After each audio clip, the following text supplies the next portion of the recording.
Hi, I'm Lou with another episode of My Car Story. Today we're out at the World of Wheels in Rosemont, Illinois. And if you want to see a great car show, come on out. They've got some great cars here. Well, I'm here with Mark, and he's the restorer. Mark, what's your last name? Klopack. Klopack. And I'm going to grab the camera right off the bat on this one. Now, Mark, you've got a restoration shop. Let's give you a shout out. Where's your restoration shop at? Yes, we are in Schiller Park, Illinois. Okay. And we've been there 23 years. And these are some examples of some of the cars we've built. What are we looking at right now? This is a 1969 Shelby Mustang, and it's a GT350. And this was done a couple years ago, and hopefully you'll enjoy. This one's all original. Yes, sir. So let's take a look at this one. Come on back with me. And I like original cars because it's always fun to see what they were doing and designing back then. And this one looks great.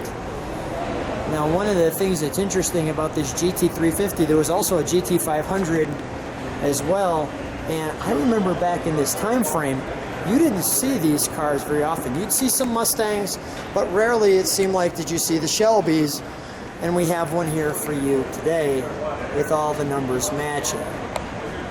And this is a fiberglass hood, as I remember, with the Shelbys. And clearly the design was different than the Mustang. I mean, a completely different look to the front of the car, and this 5-vented hood that you can see clearly distinguishes it. Oh yeah, it was letting fresh air in and hot air out. And not only the hoods are longer, but the fenders are longer than a stock Mustang. Is that right? And it also has the cutouts for air to come in and then to, cool brakes. That was a reason for a lot of this from Carroll Shelby. Low production number, today very rare. A little more expensive than your average Mustang back in the day. And today, if you're lucky to find an original one, like anything original today, everybody likes to cut them up, resto mods, personalize them. So to find an original, unmolested Shelby Mustang is pretty rare. And that is how you did it back then. And that still looks absolutely fantastic today.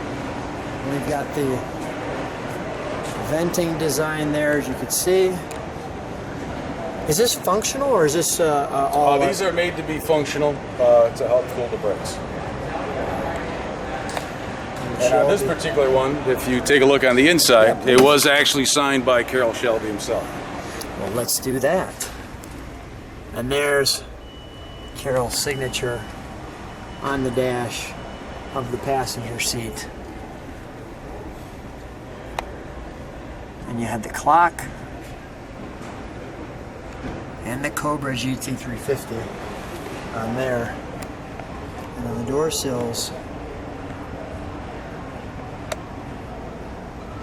Shelby Automotive Inc. Okay, let's take a look at the back. I just love the haunches here and the fastback styling that you can really see right here. And one thing that was special, as you got the camera, if you keep it on the taillight, I'll show you the taillight itself. Okay. While we're waiting for that, I just want to show that fantastic exhaust. We'll go back to the taillight. And get the sequential taillight. That was another trademark from Shelby. That's great. And the Shelby badging here, right across the back, so you got the chance to see it. Let's take a look at the interior. Thank you, Mark. One thing I want to feature, just close that just a little bit. I want to show that badge there, and then that badging there. These are really some of the special pieces of this car. And when you come into the door, you've got the red and the white, and this all-important snake that you see here, coupled with the snake, the Shelby Cobra in the center there. I'm just going to pull out the parking lot, that, so you can see the illumination of the gauges.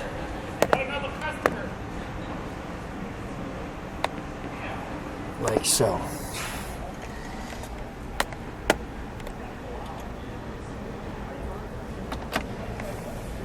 And ignition, and radio, automatic, that little neat snake emblem in the wood. You're gauging. The fog lights. Should I get the, there we go. The fog lights in the interior, it shows you which way you push those up. Interesting piece is the belt buckles were able to go here if you didn't want to wear them. And then of course this nice separation. You got dashboard here, passenger there.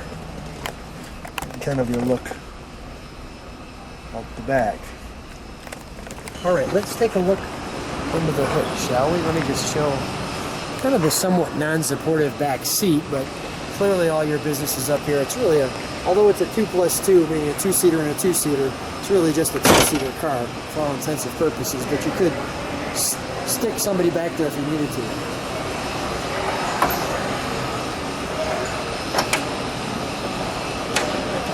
Fiberglass hood.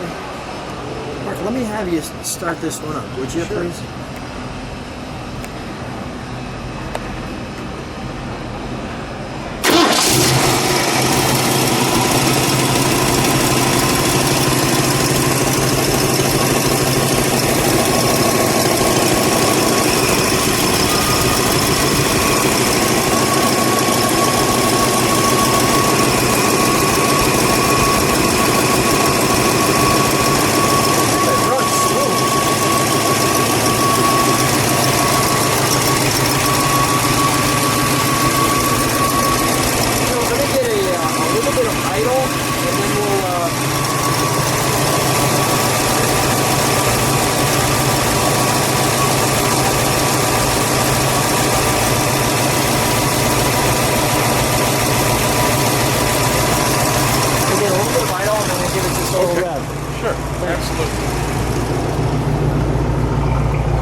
We'll shut her down.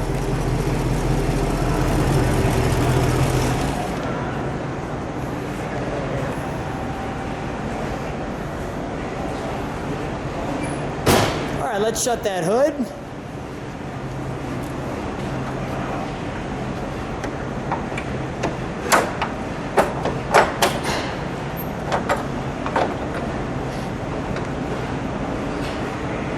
Mark, that's a real treat. What's the the satisfaction level when you put something like this together? It's got to be off the chart. Well, I'll tell you, not only for the owner himself that I built it for, but just when you come to shows like this, people that maybe don't have the financial ability to build a car like this. You see it a lot of times at shows. They come around again, they'll spend 20 minutes, they'll talk to you. It's kind of like you're fulfilling their dreams, even though they might not be able to afford it, just by seeing something like this that reminds them maybe of their childhood, or maybe a friend, or they seen it on the street back in the day. It's good for everybody. Thanks so much. You've done wonderful work. Thanks for being on my car store. Thanks for having us. It's been a lot of fun. Thank you.